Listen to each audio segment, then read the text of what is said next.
Chapter 2. Scarlet's feelings came in colors even brighter than usual.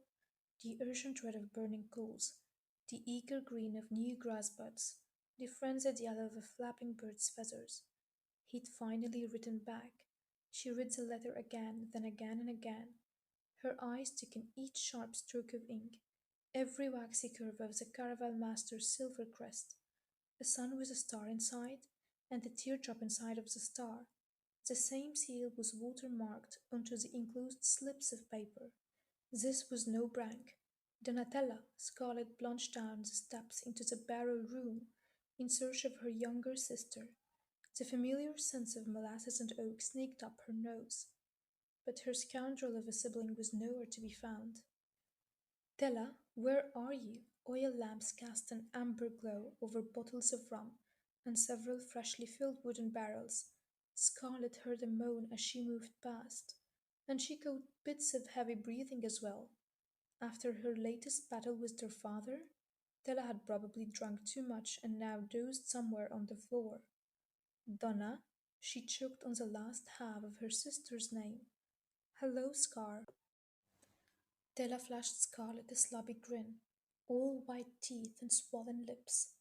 Her honey blonde curls were a mess as well, and her shawl had fallen to the floor, but it was the sight of the young sailor with his hands wrapped around Della's waist that made Scarlet stutter. Did I interrupt something? Nothing, we can't start up again. The sailor spoke with a lilting southern Empire accent, far smoother sounding than the sharp Meridian Empire tongues Scarlet was accustomed to. Della giggled, but at least she had the grace to blush a little. Scar, you know Julian, right? Lovely seeing you, Scarlet. Julian smiled, as cool and seductive as a slice of shade in the hot season.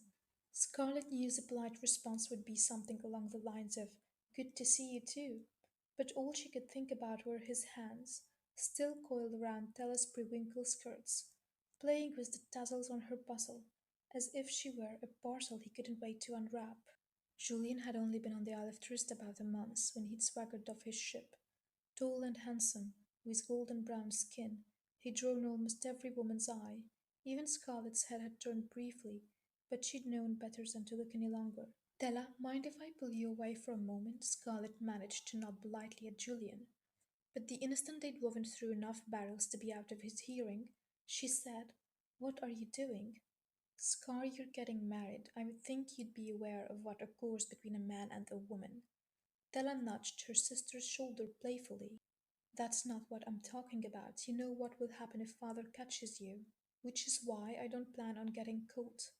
Please be serious, Scarlet said. I am being serious. If father catches us, I'll just find a way to blame it on you. Della gave a tart smile. But I don't think you came down here to talk about that. Her eyes dropped to the letter in Scarlet's hands.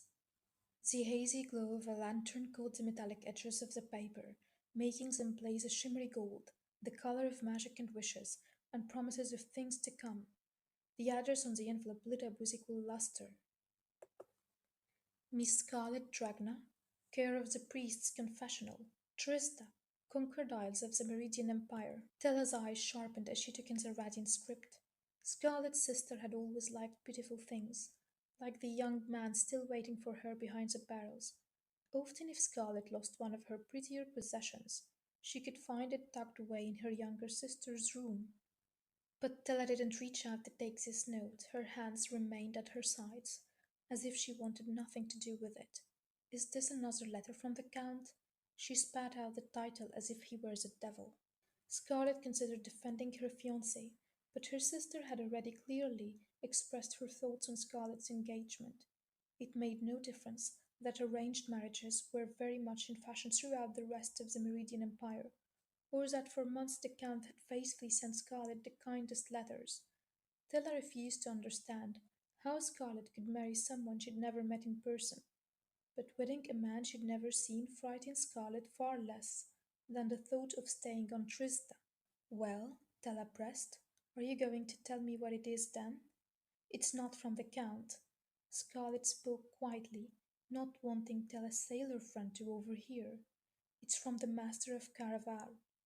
He wrote you back? Tella snatched the note. God's teeth! Shh! Scarlet pushed her sister back toward the barrels. Someone might hear you. Am I not allowed to celebrate now? Della retrieved the three slips of paper hidden within the invite. Lamplight caught their water seals. For a moment they glowed gold, like the edges of the letter, before shifting to a dangerous shade of bloody crimson. Do you see that? Della gasped as swirls of silver letters materialized across the page, slowly dancing into words. Admit one, Donatella Dragna of the Conquered Isles. Scarlet's name appeared on the other. The third one contained the words Admit one. Like the other invites, this was printed above the name of an isle she'd never heard of, Isla de los Sueños. Scarlet imagined this nameless invitation was meant for her fiancé, and for a moment she thought of how romantic it could be to experience Caraval with him once they were married. Oh, look, there's more, Tella squealed as new lines of script appeared on the tickets. To be used once to gain entrance into Caraval.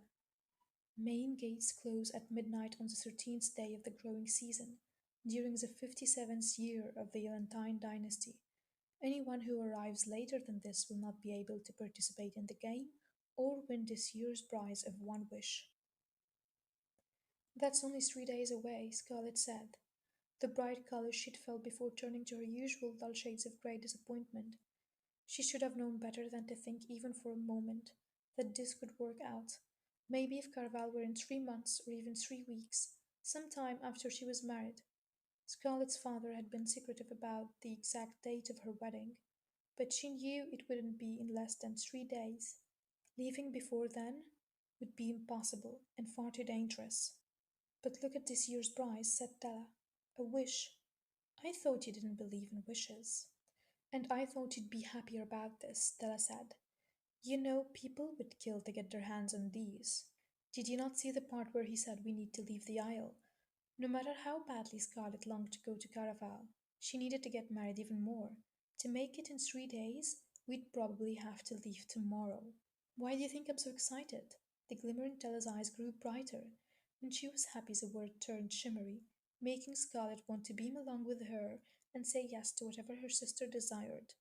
But Scarlet had learned too well how treacherous it was to hope in something as elusive as a wish. Scarlet sharpened her voice, hating herself for being the one to crush her sister's joy. But better she than someone who would destroy even more than that.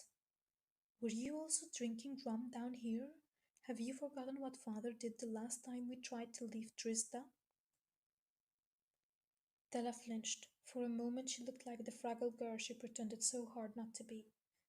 Then, just as quickly, her expression changed, pink lips curving once again, shifting from broken to unbreakable. That was 2 years ago. We're smarter now. We also have more to lose, Scarlett insisted. It was easier for Tella to brush aside what had happened when they attempted to go to Caraval before. Scarlett had never told her sister the entirety of what their father had done. As retribution, she'd not wanted Tella to live in that much fear, to constantly look over her shoulder, to know there were worse things than their father's standard forms of punishment. Don't tell me this is because you're afraid it will interfere with your wedding. Tella gripped the tickets tighter. Stop! Scarlet grabbed them back. You're going to crinkle their edges. Are you avoiding my question, Scarlet?